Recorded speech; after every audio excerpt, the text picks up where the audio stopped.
감사합니다. 이제 오늘 우리에게 주시는 하나님의 말씀을 함께 봉독하도록 하겠습니다.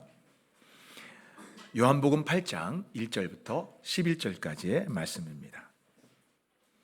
요한복음 8장 1절부터 11절까지의 말씀입니다. 저 한 절씩 교독하시겠습니다. 예수는 감남산으로 가시니라.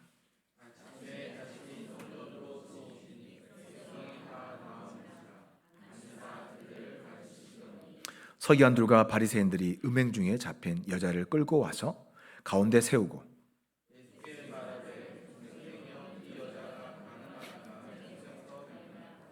모세는 율법에 이러한 여자를 돌로 치라 명하였거니와 선생은 어떻게 말하겠나이까?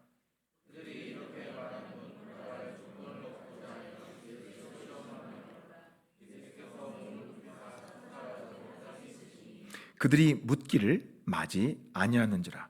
이에 일어나 이르시되 너희 중에 죄 없는 자가 먼저 돌로 치라 하시고, 그들이 이 말씀을 듣고 양심의 가책을 느껴 어른으로 시작하여 젊은이까지 하나씩 나가고 오직 예수와 그 가운데 섰는 여자만 남았더라.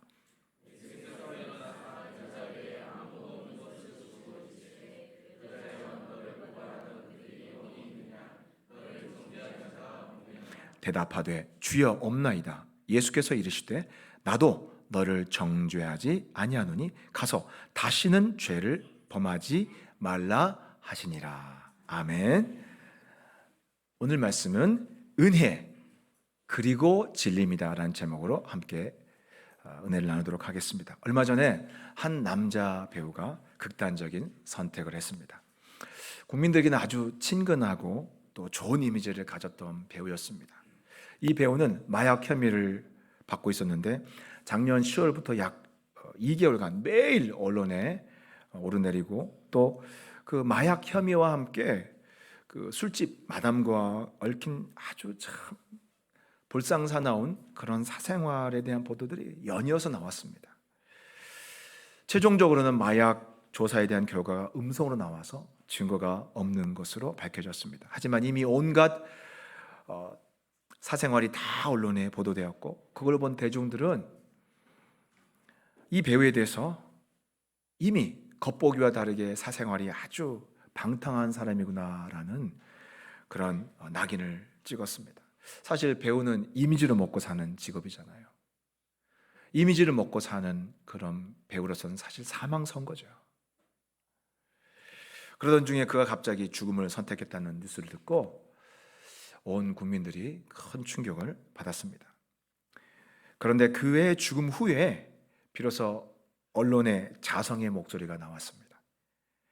마약 혐의에 대한 조사 결과가 나오기도 전에 이미 그를 낙인 찍었고 돌을 던졌고 그리고 자극적인 보도를 했던 것에 대해서 비로소 반성의 목소리가 나왔습니다. 저도 개인적으로 너무 미안한 마음이 들었습니다. 왜냐하면 저도 증거나 결과가 아직 그렇죠 혐의가 있는 거지. 사실 혐의는 누가 어떻게 제기할 수 있는 건데 결과가 나오기도 전에 저도 그 언론의 논조를 보고 그 사람들의 그런 보도를 보고 저도 함께 덩달아서 그 사람에 대해서 나쁜 사람이라고 단정을 지었습니다.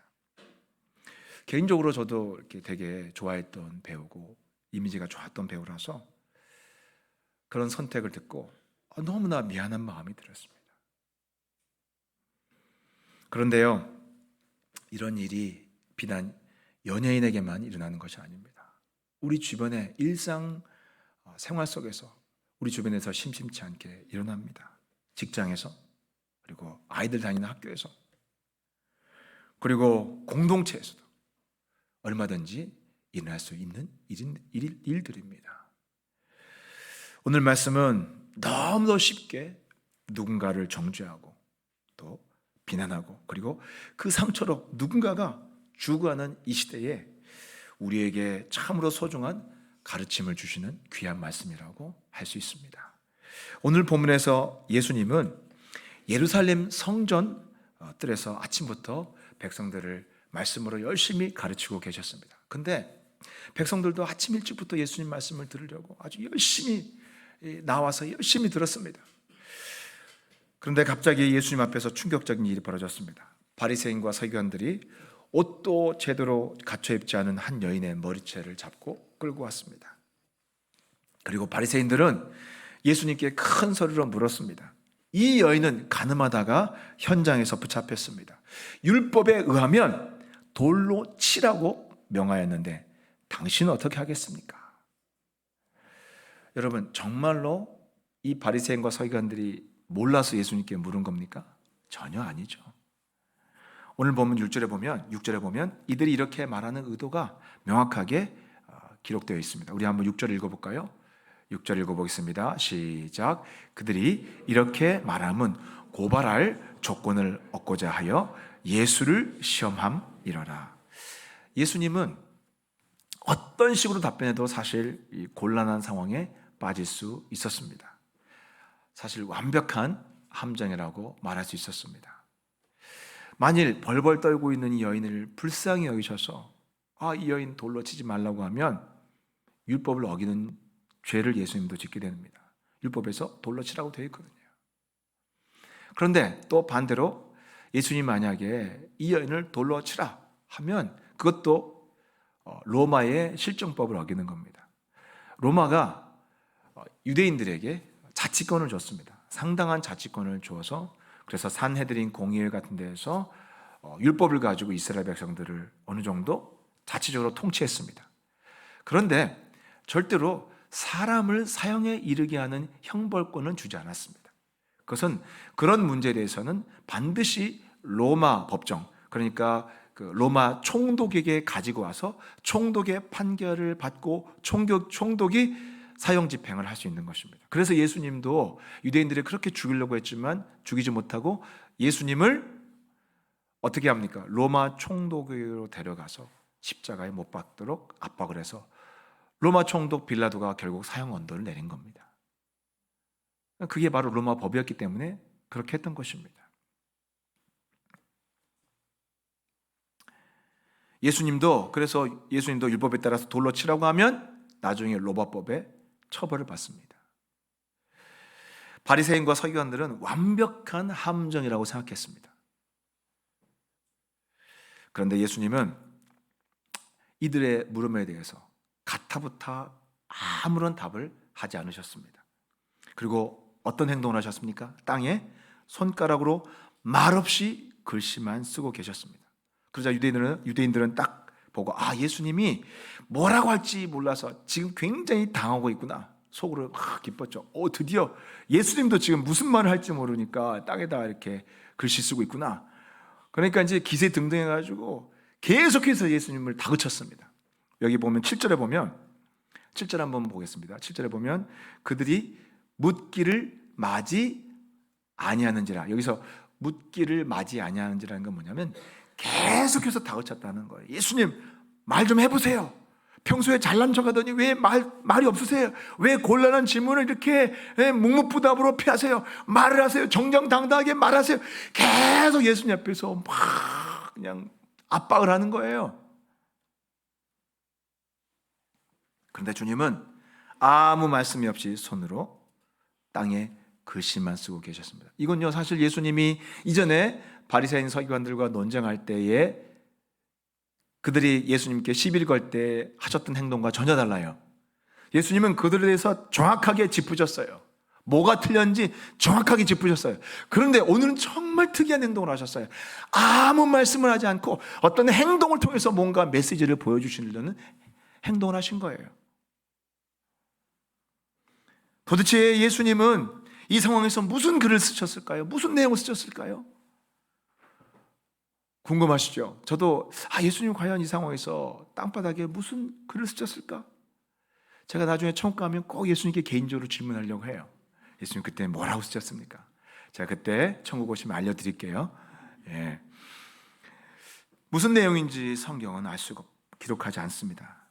알 수가 없습니다. 하지만 분명한 것은 예수님이 손가락으로 땅에 글씨를 쓰시는 이 장면은 마치 구약에 있던 어떤 한 장면을 데자뷰처럼 떠오르게 합니다. 구약에 있던 한 사건을 데자뷰처럼 우리 머릿속에 확 떠오르게 합니다. 어떤 장면일까요? 우리 출애굽기 31장 18절 한번 읽어보겠습니다. 출애굽기 31장 18절 다 같이 읽어보겠습니다. 시작. 여호와께서 시내산 위에서 모세에게 이르시기를 마치신 때에 증거판 둘, 증거판이 뭡니까? 십계명이에요. 십계명 돌판. 증거판 둘을 모세에게 주시니 이는 돌판이요 하나님이 친히 쓰신 것이더라. 여러분, 십계명 돌판을 하나님이 직접 쓰셨다고 되어 있어요. 그 십계명 돌판을, 하나님이 쓰신 돌판을 모세에게 주신 거예요. 그러니까 그 십계명 돌판은 엄청난 의미가 있는 거예요. 하나님이 직접 쓰신 거예요. 자, 그런데 우리 개정 번역판에는 친이라고 썼잖아요. 약간 모호하게 썼어요. 그런데 원어, 이 히브리어 원어는 아주 디테일한 단어를 썼습니다. 그게 뭐냐면 더 직접적으로 손가락이라는 의미를 썼습니다. 그러니까 뭐냐면 하나님이 손가락으로 십계명 돌판에 직접 새기셨다는 거예요. 손으로 쓰신 거예요. 하나님이 손가락으로 쓰셨다는 거예요. 그래서 영어 성경들은 다 finger라는 단어를 썼어요. By the finger of God. 하나님의 손가락으로 쓰셨다고 되어 있어요. 그러니까 이 돌판은 하나님의 손가락으로 쓰신 것이다 라는 거예요. 자, 지금 바리새인들은 율법의 십계명으로 예수님을 공격하고 있어요. 그런데 오늘 주님은 그들의 십계명 해석에 대한 요구에 아무 답변도 하지 않으시고 행동으로, 어떤 상징적인 행동으로 보여주고 계세요. 그런데 그 상징적인 행동은 처음 있는 행동이 아니에요. 언제 있었어요? 구약에 하나님이 손가락으로 십계명 돌판을 직접 기록하셨던 그 장면이 떠오르게 하는 행동을 주님 하신 거예요. 그분의 손가락으로요.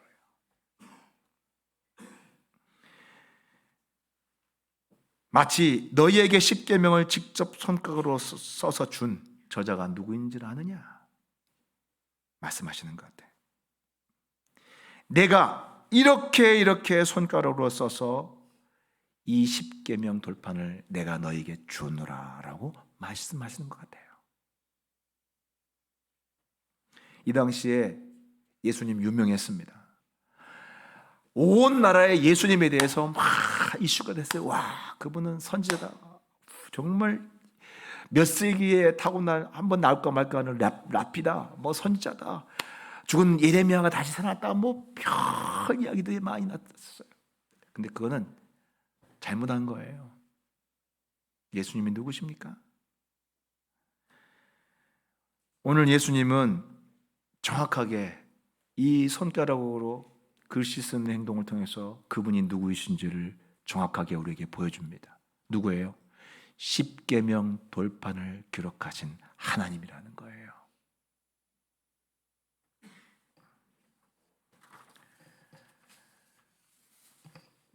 예수님은 이전에도 말씀하셨습니다. 안식일을 가지고 논쟁이 벌어졌어요. 바리새인과 서기관들이 또 예수님 안식일에 일하신다고 막 옆에서 예수님께 시비를 걸었습니다. 그때 예수님 한마디로 이렇게 말씀하셨어요. 나는 안식일의 주인이라 그랬어요.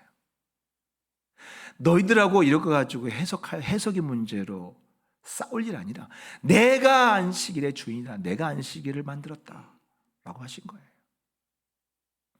차원이 다른 거예요. 논쟁거리가 아니에요. 그리고 요한복음 10장 30절 한번 보겠습니다. 다 같이 읽어보겠습니다. 시작.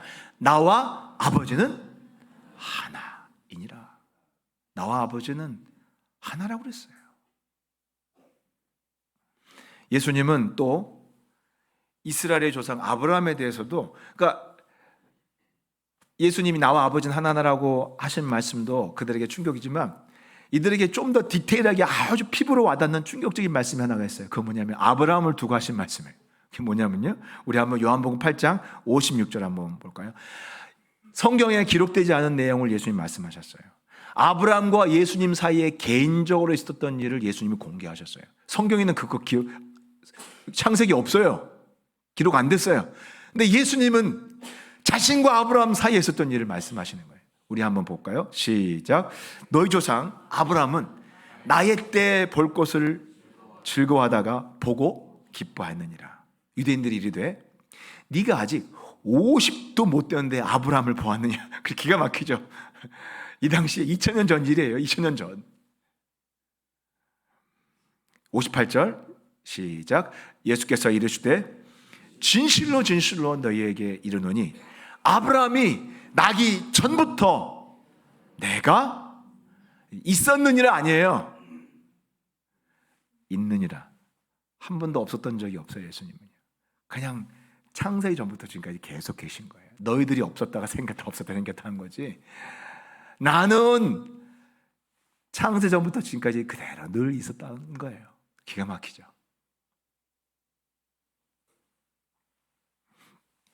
여러분, 요한복음을 시작하면서 말씀드린 것처럼 요한복음에 기록된 모든 표적과 사건들의 목적은 뭐예요? 이 표적들을 통해서 뭘 드러내려고 하는 거예요? 예수님은 누구이신가 하는 거예요. 예수님은 누구세요? 예수님은 십계명을 기록하신 하나님이십니다. 이것을 믿으시기 바랍니다. 예수님은 이거 가지고 논쟁할 그런 관계가 아니에요. 십계명을 만드시고 십계명을 직접 손으로 기록하신 바로 하나님이시라는 거예요. 예수님은 모든 율법과 십계명의 주인이시고 안식일의 주인이 되시는 분이십니다. 여러분도 확실하게 예수님이 누구신지 이번 요한복음을 공부할 때 깨달으시기 바랍니다. 자, 그렇게 손가락으로 기록하신 다음에 십계명의 저자이신 또 그리고 십계명의 주인으로서 예수님은 놀라운 선포를 하십니다. 뭐라고 하시냐면 7절에 아까 읽어봤던 것처럼 너희 중에 일어나셔서 뭐라고 하십니까? 너희 중에 죄 없는 자가 먼저 돌로 치라라고 말씀하셨습니다. 자, 한번 8절에 볼까요? 그렇게 말씀하신 다음 어떤 행동을 하시는지 또 보세요. 8절 시작. 다시 몸을 굽혀 손가락으로 땅에 쓰시니. 자, 예수님은 거듭 이 행동을 반복하셨어요. 이건 뭐예요? 이 상징적인 행동에 중요한 의미를 부여하고 계시다라는 거예요.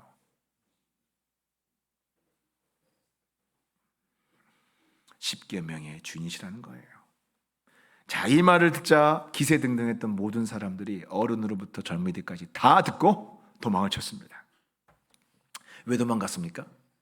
성경은 그들이 왜 도망간지 나와 기록해 있습니다. 그들이 다 양심의 가책을 받고 도망갔다고 성경은 말씀하고 있습니다.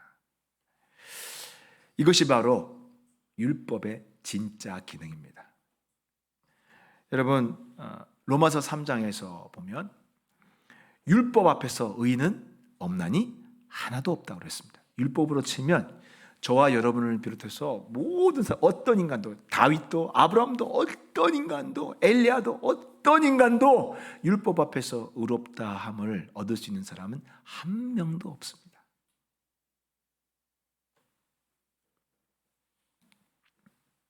그런데 사람들은 착각합니다. 나는 저 여자보다 의롭다. 나는 저 여자보다 거룩하다. 저 여자는 가늠하냐, 아니고 나는 가늠하지 않았다. 근데 이건 사실 율법을 제대로 모르는 거예요. 율법에 대해서 정확히 이해하지 못하고 있는 거예요. 십계명의 의미를 잘못 해석한 것입니다. 자, 예수님이 이 땅에 오셔서요, 산상수훈, 이 마태복음에서 산상수훈을 쭉 말씀하시잖아요. 그런데 놀라운 말씀을 하시는 거예요. 십계명의 간음에 대한 정의를 새롭게 내리십니다. 사람들은 다 자기가 몸으로 간음하지 않았으면, 직접 간통의 법적 죄를 범하지 않으면 다 나는 간음한 적 없다고 생각했어요. 그런데 예수님 뭐라고 하셨어요? 간음의 정의를, 십계명에 기록된 간음의 정의를 정확하게 그 본질을 말씀하십니다. 뭡니까? 누구든지 여자를 보고 음욕을 품은 자마다 이미 간음한 자라 그러셨어요. 여기서 벗어날 수 있는 사람 누가 있어요? 아무도 없어요. 아무도 없어요. 누가 누구를 정죄해요? 누가 누구를 간음한 자라고 요구를 해요? 예수 앞에서는 너나 쟤나 똑같아.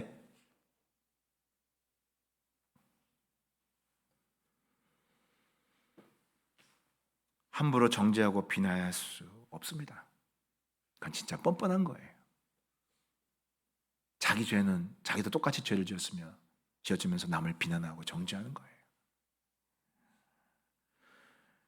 여러분, 십계명과 율법의 기능이 뭡니까? 왜 십계명과 율법을 우리에게 주셨습니까? 그건 뭐냐면 우리가 얼마나 죄인인지를 알고 십계명과 율법을 통해서 우리가 죄인임을 깨닫게 하는 거예요. 그래서 우리 주제를 파악하고 우리의 운명이 무서운 하나님의 진노와 심판 앞에 처해 있는 운명이라는 것을 깨닫고 빨리 하나님이 보내신 우리의 구원자 예수 그리스도께로 나아가도록 하기 위해서, 예수님을 통해서 우리가 구원받도록 하기 위해서 우리에게 율법을 주신 거예요. 그래서 우리가 죄인임을 철저히 자각하게 하는 거예요. 그 율법 가지고 남 정죄하고 남 판단하라는 게 아니에요. 내가 조금 낫다고 저 사람 욕하고 저주하라는 게 아니에요. 그런데 바리새인과 서기관들은 스스로 의인이라고 생각했습니다. 그리고 자신들은 의인이기 때문에 예수님이 필요 없다고 생각했습니다. 그리고 다른 사람의 죄와 흠을 찾고 그것을 자기들은 지적만 하면 된다고 그렇게 착각을 했어요. 예수님이 그래서 바리새인과 서기관들을 얼마나 혼을 내셨는지 모릅니다. 정말 보면 부끄러울 정도로 위선자라고, 회칠한 무덤이라고, 무덤은 하얗게 회칠하고 석회서로 발라놓거든요. 겉은 멀쩡하지만 그 안에는 시체와 뼈와 이 시체 썩는 냄새가, 악취가 가득한 곳이 무덤이잖아요. 너희가 그렇다고 하셨어요. 얼마나 바리새인과 서기관들이 이를 갈겠습니까? 자기들은 의인이라고 생각하는데. 예수님은 그렇게 말씀하실 수 있어요. 왜요? 십계명을 만드신 분이고, 그 십계명의 본질, 그 계명 하나하나의 본질이 무엇인지를 가장 정확하게 말할 수 있는 분이 예수님이에요.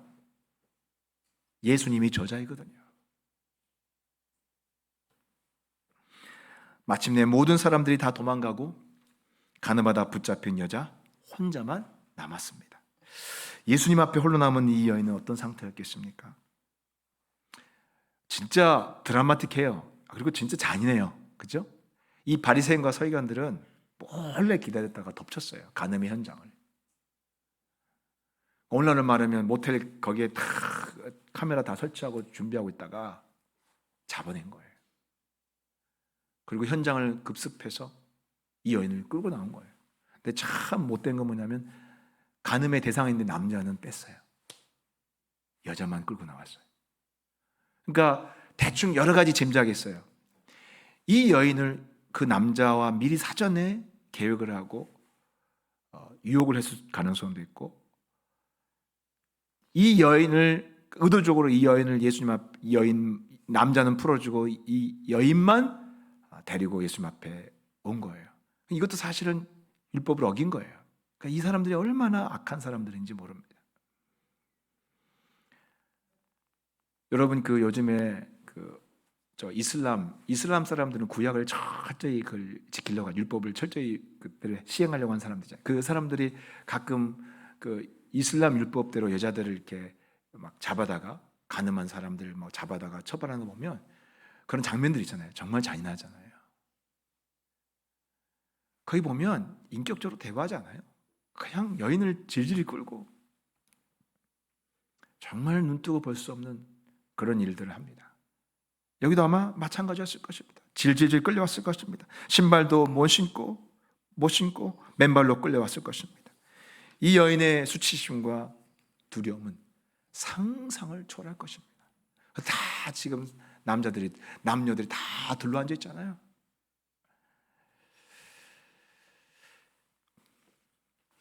벌벌벌 떨고 있었습니다.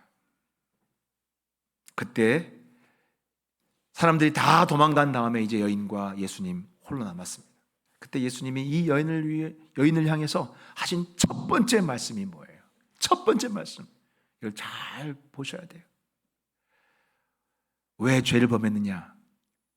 죄 문제를 언급하지 않으셨어요. 정말 의외입니다. 십계명의 저자이신 주님이 십계명을 범하지 말라고 하신 주님이 그 십계명을 범한 여인 앞에서 지금은 그 문제를 조금 더 꺼내지 않으셨어요. 그리고 뭐라고 하셨습니까? 10절에 보면 여자여 너를 고발하던 그들이 어디 있느냐? 너를 정죄한 자가 없느냐?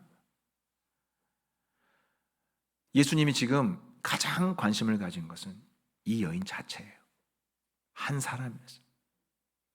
이 여인의 마음의 고통과 아픔이었어요. 이게 사람과 다른 하나님의 마음이에요. 사람들은 굉장히 잔인해요. 사람을 정죄하고 사람들을 손가락질하고 욕할 때 정말 무지막지합니다. 나와 다른 사람들에 대해서 정죄하고 욕하고 싸우는 거 보면 너무 무지막지해요. 정말 잔인해요. 그리고 그렇게 하면서 누굴 끌어들입니까? 하나님도 너를 그렇게 하실 거라고 그렇게 하나님을 끌어들여서 욕을 합니다. 저주를 합니다. 그런데 하나님 그렇지 않으세요? 왠 줄 아세요? 하나님은 우리를 지으신 아버지이기 때문이에요. 자식들 싸우는 거 보면 형제들 간 싸움 보면 잔인해요. 재산 싸움 다툼을 하고 하잖아요. 형제들끼리 피 흘리면서 싸워요. 네, 부모는요 그런 못된 짓을 하고 형제 하나가 누구를 죽여도 둘 중에 하나에 둘이 있었어요. 한 명이 형제를 하나 죽였어요. 어느 영화인가 뉴스에서 본 것 같은데 그 어머니 끝까지 남은 한 그 아들을 끝까지 감싸더라고요. 그게 부모의 마음이에요. 그게 하나님의 마음인 거예요. 인간은 그렇지 않아요. 참 잔인해요. 그리고 하나님을 끌어들이려고 해요. 자기하고 똑같은 마음이라. 천만의 말씀이요. 하나님은 그 마음 아니세요. 하나님의 마음이 어떤 마음인 줄 아세요? 바로 오늘 예수님이 보여주신 이 마음이에요. 자기가 지은 비록 죄인이지만 십계명을 범한 비참한 죄인이고 악한 죄인이지만 내 사랑한 자녀인 거예요. 끝까지 불쌍히 여기시는 거예요. 그 여인의 수치와 아픔을 그걸 먼저 주목하셨어요. 그게 주님의 마음인 거예요.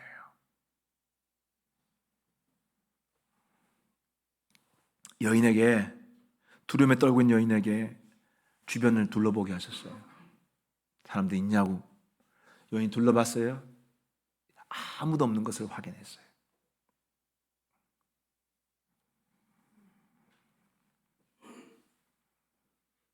이것이 바로 죄 앞에 무너져서 절망할 때, 낙심하고 좌절할 때 우리를 향해서 가지신 우리 주님의 마음인 것입니다. 여러분도 그럴 때 있죠? 자신이 너무 부끄럽고 비참할 때, 지금 비참할 때 저도 목사이면서 목사로서 성도들보다 정말 몇 배 뛰어난 영성과 그리고 더 순결한 마음을 가져야 되는데 내 안에 불쑥불쑥 혈기와 악한 마음이 떠오르는 거 볼 때 정말 자괴감이 들어요. 자괴감이 들어요. 근데 너무 부끄러워요. 수치스러워요. 근데 참 저는 이 말씀을 보면 용기가 나요. 우리 주님이 나를 불쌍히 여기시겠구나. 나 같은 자를 향해서도 우리 주님이 이 여인처럼 보시겠구나.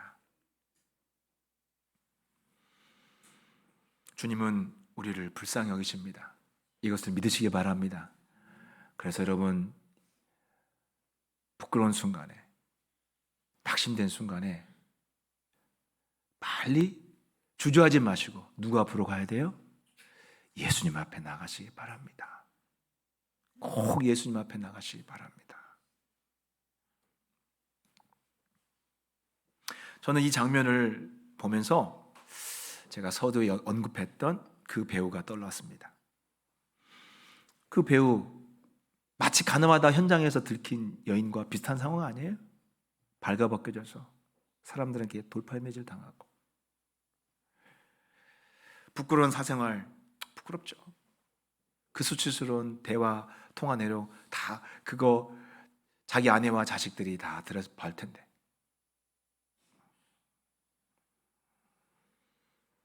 수많은 사람들한테 정죄를 당할 때 어느 심리학자가 그러더라고요. 그 상황을 해설하면서 연예인들 같은 경우는 대중들의 인기를 먹고 살기 때문에 그런 상황이 벌어지면 모두가 자기에게 등을 돌린다는 그 느낀대요.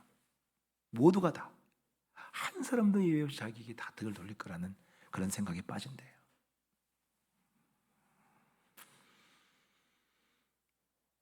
그렇게 정죄를 당할 때에 이 사람이, 이 배우가, 이 아까운 배우가 죽음을 택하지 않고 예수님께 나갔더라면 얼마나 좋았을까. 아니, 차라리 강제로 누군가에게 붙들려 이 여인처럼 누군가에게 붙들려서 예수님 앞으로 나갔더라면 얼마나 좋았을까. 안 그래요? 강제로 예수님 앞에 끌려갔으면 얼마나 좋았을까. 그러면 예수님이 분명히 살리셨을 것입니다.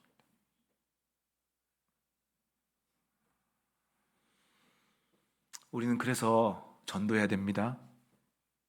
예수님을 전해야 됩니다. 여인이 고개를 들어서 좌우를 살피고 아무도 남지 않은 것을 확인했습니다. 그리고 예수님께 아무도 없다라고 그렇게 답을 했습니다. 그러니까 예수님이 이어서 두 번째로 하신 말씀이 뭐예요? 두 번째 말씀이 11절 읽어볼까요? 11절 시작. 대답하되 주여 없나이다. 예수께서 이르시되 나도 너를 정죄하지 아니하노니 그랬어요. 두 번째 하신 말씀 뭐예요? 나도 너를 정죄하지 아니하노라 그랬어요. 여러분, 나도 너를 정죄하지 아니하노라 하시는 이 말씀을 우린 깊이 생각을 해봐야 됩니다. 이 말씀 보고 오해하면 안 됩니다. 어떤 사람들은 예수님이 이 죄에 대해서 굉장히 그래도 비교적 가볍게 생각하시는구나, 그냥 덮어버리시는구나, 이렇게 오해를 하면 안 돼요. 예수님이 죄를 심각하지 않게 보신다고 착각하시면 안 됩니다. 이렇게 말씀하신 이유가 있습니다. 여러분, 왜 예수님이 이렇게 말씀하시는지 잘 명심하셔야 됩니다.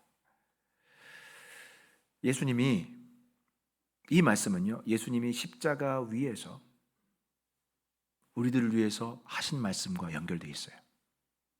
여러분, 예수님이 십자가 위에서 죽어가시면서 어떤 말씀을 하셨는지 누가복음 23장 34절에 보면 이렇게 말씀하고 있어요. 아버지여, 저들의 죄를 저들을 사하여 주옵소서. 예수님이 십자가에서 죽어가시면서 우리들을 위해서 기도하신 내용이 뭐냐면 우리의 용서예요. 우리를 용서하시기 위해서. 주님은 얼마 안 있으면 십자가에서 죽으셔야 합니다. 그럼 누구를 위해서 죽으세요? 바로 이 죄인, 이 가늠하다 붙잡힌 여인을 위해서, 이 여인을 대신해서 이 여인의 죄를 대신 짊어지시고 우리 주님은 곧 죽으셔야 합니다. 그리고 이 여인의 죄를 십자가 위에서 용서해 달라고 하나님께 간구하실 것입니다. 따라서 나도 너를 정죄하지 아니하노라 하시는 이 말씀 속에는요, 이런 의미가 있습니다. 내 딸아, 내가 너를 위해서, 너를 대신해서 장차 십자가에서 죽을 것이다. 내가 너를 용서하노라. 그러니 두려워하지 말라. 이런 의미를 갖고 있는 것입니다. 주님이 죄를 절대로 가볍게 여기신 적이 없습니다. 죄를 가볍게 여기신다면 왜 예수님이 십자가에서 죽으셨겠습니까? 죄가 얼마나 무서운지 보여주는 게 예수님의 십자가예요. 엄청나게 무서운 거예요. 그 죄 때문에 예수님의 살점이 다 뜯겨나가고 십자가에서 고통당하시며 죽으셨어요. 바로 죄 때문이에요.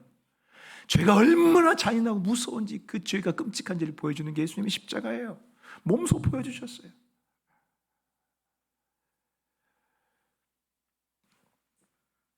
죄가 가벼워서가 아니라 우리 주님이 그런 죄의 대가를 대신 지불하셨기 때문에, 그렇기 때문에 예수님이 더 이상 정죄하지 않겠다고 한 거예요. 왜요?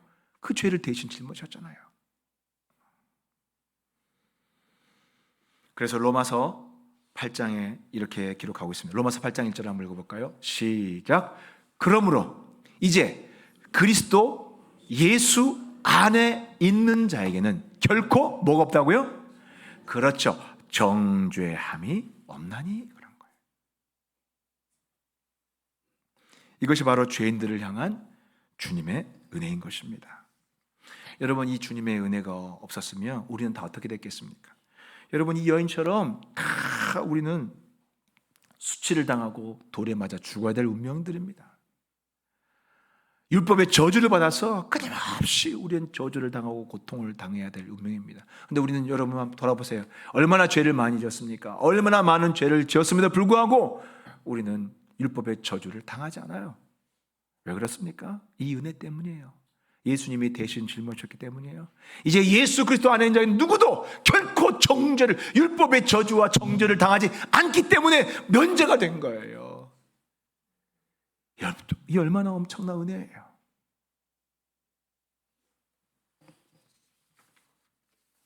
이게 바로 우리가 지금 신약시대에 누리고 사는 은혜의 본질인 것입니다. 자, 그런데 만일 여기서 오늘 본문이 끝나면 많은 문제가 생길 것입니다.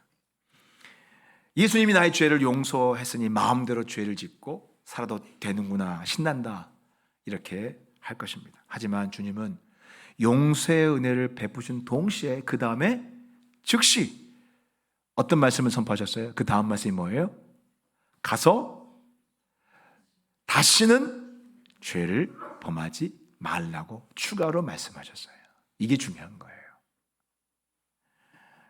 예수님은 여인에게 다시 십계명의 말씀을 지키라고 명하신 거예요. 다시는 이런 간음의 범죄를 범하지 말라고 십계명을 다시 주셨어요. 다시 계명을 주셨어요. 우리는 예수님의 용서의 은혜를 입은 자들입니다. 그 용서의 은혜를 입은 것이 이제 편하게 자유롭게 죄를 지으라고 면허를 주신 게 아니에요. 우리는 용서를 입음과 동시에 어떤 의무를 가집니까? 또다시 이제 이 예수님이 죽었다가, 우린 죽을 뻔했잖아요. 죽을 뻔했다가 살아난 그 은혜와 기쁨과 감격을 가지고 진리의 말씀을 가지고 죄와 싸우라는 거예요. 용서받은 우리가 해야 될 일은 뭐냐면 이제 진리의 말씀을 들어야 돼요. 진리의 말씀을 가지고 죄와 싸워야 되는 거예요. 용서를 받았습니까? 그러면 더 열심히 말씀을 읽어야 돼요. 그리고 그 말씀에 순종하며 살아가야 돼요. 십계명에 순종하며 살아가야 돼요. 그게 예수님이 우리를 용서하신 목적이에요. 예수님이 우리를 용서하신 목적이 우리에게 죄질을 자유를 주신 게 아니에요. 절대로 아니에요. 여러분 회개하셨습니까? 그리고 용서받으셨습니까? 그럼 빨리 일어나서 다시 하나님의 진리의 말씀을 붙들어야 돼요. 그리고 그 말씀에 순종하며 살아가야 되는 거예요. 그게 우리에게 용서의 은혜를 베푸신 주님의 뜻이에요.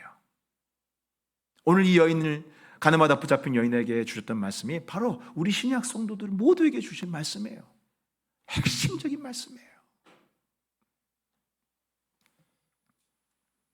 요한복음 1장 서두에 보면 중요한 말씀이 하나 나와요. 한 구절. 이 말씀이 굉장히 중요한데요. 예수님 안에, 예수님 속에 두 가지가 있다고, 예수님 안에 두 가지가 있다고 요한복음 1장 14절에 말씀하고 있습니다. 우리 한번 읽어볼까요? 다 같이 한번 읽어보겠습니다. 시작. 말씀이 육신이 되어 우리 가운데 거하심에 우리가 그 영광을 보니 아버지의 독생자의 영광이요. 자, 뭐가 충만했다고요? 그 속에? 그렇죠. 예수님 속에 뭐가 있었다고요? 은혜와 진리가 충만하더라 그랬어요. 여러분, 은혜와 진리 중에 어느 한 가지라도 빠지면 안 됩니다. 반드시 두 가지가 다 있어야 돼요. 여러분, 은혜만 강조하면 안 됩니다. 예수 믿는다고 이제 은혜로다, 모든 것이 은혜죠, 그냥 은혜죠, 은혜로 삽시다. 그리고 성경 덮어두고 진리의 말씀을 그냥 가볍게 이거 읽지도 않고 그냥 자기 그냥 그대로 살아가면 엉터리 신앙이에요. 은혜를 받았으면 반드시 뭘 봐야 돼요? 진리를 붙들어야 돼요. 은혜만 강조하면 무질서해집니다. 죄가 만연하게 됩니다. 교회에 죄가 만연하게 되는 거예요. 죄가 충만하게 되는 거예요. 또 반대로 진리만 가득한 교회는 어떤 문제가 있습니까? 비난과 정죄만 가득합니다. 정말 살벌합니다. 바리새인들이 가득한 교회가 되는 거예요. 위선자들만 가득한 거예요. 남의 잘못만 찾고 남을 비난할 이유만 찾는 거예요. 그리고 누가 약한 사람 한 사람 딱 걸리면 벌떼같이 달려들어서 그 사람을 아주 비참하게 물어뜯는 거예요. 인간 안에 본성이 있어요. 그거는 욕망이 있어요. 아주 못된 죄성이 있어요.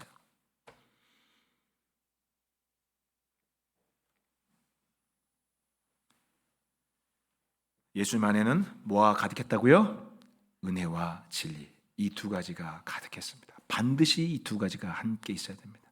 우리의 신앙 안에도 반드시 뭐와 두 개가 있어야 돼요? 동시에 뭐예요? 은혜와 진리요. 자, 그런데요, 여기에는 순서가 있어요. 순서가 있어요. 성경은요, 순서를 중요시합니다. 중요한 두 가지의 추상적인 개념이 있을 때 중요한 것을 앞에 둬요. 순서가 어떻게 돼요? 어떤 순서예요? 은혜가 먼저입니다. 예수님의 용서를 받고 살아가는 성도들은 이 순서를 평생 기억하고 이 순서를 지키면서 살아야 됩니다. 뭐가 먼저라고요? 은혜가 먼저예요. 직장이나 가정에서 다른 사람의 허물을 발견할 때, 공동체에서 다른 사람의 허물을 발견할 때, 약점을 발견할 때 어떤 순서로 그를 바라봐야 됩니까? 진리가 먼저입니까? 은혜가 먼저입니까? 그렇죠. 구약 성도라면 몰라요. 그래, 적어도 예수님의 용서를 받은 여러분들은 절대로 진리가 앞서면 안 돼요. 뭐가 앞서야 돼요? 은혜가 앞서야 돼요. 그 사람을 긍휼의 눈으로 바라봐야 돼요. 왜요? 우리도 똑같은 죄인이니까, 똑같이 죄를 범했으니까요. 우리도 똑같이 죄를 졌지만 용서받았으니까 누가 누구를 정죄하고 판단합니까? 나도 똑같은 사람인데. 나도 저럴 수 있지. 나도 저랬지. 반드시 이 마음을 가지셔야 돼요. 개구리의 얼총이적 시절 잊어버리면 안 됩니다. 조금 옛날보다 나아졌다고 해서 그런 식으로 바라보면 안 돼요.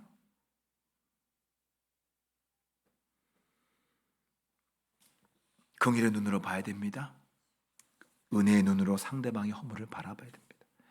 여러분 눈에다가 먼저 뭘 써야 돼요? 렌즈를 써야 돼요. 무슨 렌즈요? 은혜의 렌즈를 먼저 쓰셔야 돼요. 항상 평생 이게 우리가 살아가야 될 자세인 거예요. 사람을 대하는 자세예요. 문제를 대하는 자세예요. 관계를 대하는 자세예요. 뭐가 먼저라고요? 은혜.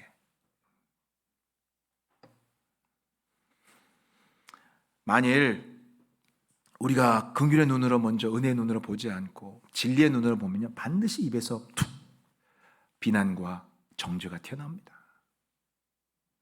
그럴 수밖에 없어요. 비난과 정죄로 사람이 변한다면요, 율법으로 이미 사람이 변했겠죠. 근데 율법은 실패했어요. 사람은 비난과 정죄로 변하지 않습니다. 그래서 예수님이 오신 거예요. 이제 말씀을 마무리하겠습니다. 우린 다 가늠하다가 붙잡힌 여인들입니다. 그리고 용서받은 죄인들입니다. 그렇기 때문에 우리는 평생 이 순서를 지키며 삽시다. 뭐가 먼저예요? 은혜예요. 진리를 먼저 들이대는 바리새인과 같은 자들 되지 맙시다. 우리 다 죄인 아니에요? 진짜 추악한 죄인들 아니에요? 우리 주님이 어떻게 용서하셨습니까? 그때를 잊지 맙시다. 은혜의 눈으로. 그리고 은혜로 끝나지 말고 은혜의 마음이 가득한 다음에, 그 다음에 이제 나중에 그가 잘못된 것이 있으면 사랑의 마음으로 그를 말씀으로 지도하고 가르치는 우리 모든 성도들 되시기를 주 이름으로 축복합니다. 죽음을 선택한 한 배우의 고통이 우리 공동체, 우리 가정, 우리 직장에서 얼마든지 일어날 수 있습니다. 오늘 말씀을 통해서 예수님이 누구예요? 진리와 은혜가 충만하신 분이에요? 아니에요. 예수님은 은혜와 진리가 충만하신 하나님입니다. 우리들은 누굽니까? 이제 여러분들에게 질문합니다. 우리들은 누굽니까? 진리와 은혜가 충만한 성도가 되어야 됩니까? 은혜와 진리가 충만한 성도가 되어야 됩니까? 그렇죠. 은혜와 진리가 충만한 성도들 되시기를 주의 이름으로 축복합니다. 기도하시겠습니다.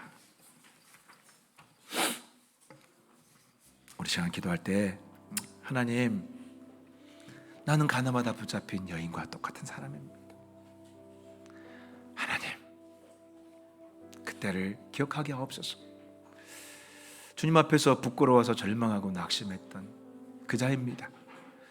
주님, 어느덧 나도 모르게 조금 그때보다 나아졌다고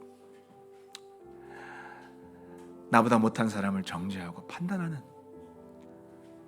그런 바리새인과 서기관의 마음을, 그들의 눈을 가지고 살았던 것을 회개합니다. 주님, 평생 죽을 때까지, 주님 품에 돌아갈 때까지 은혜와 진리로 살아가게 하여 주시옵소서. 먼저 은혜를 앞세우는 나와 내 가정 되게 하여 주시옵소서. 다 같이 기도하겠습니다. 하나님 아버지여, 참으로 오늘도 아버지 하나님, 주의 성령께서 우리 모든 성도들 진리와 은혜가 아니라 은혜와 진리로 살아가는 성도들 되게 도와주옵소서. 아버지여, 내가 바로 이 가늠하다 붙잡힌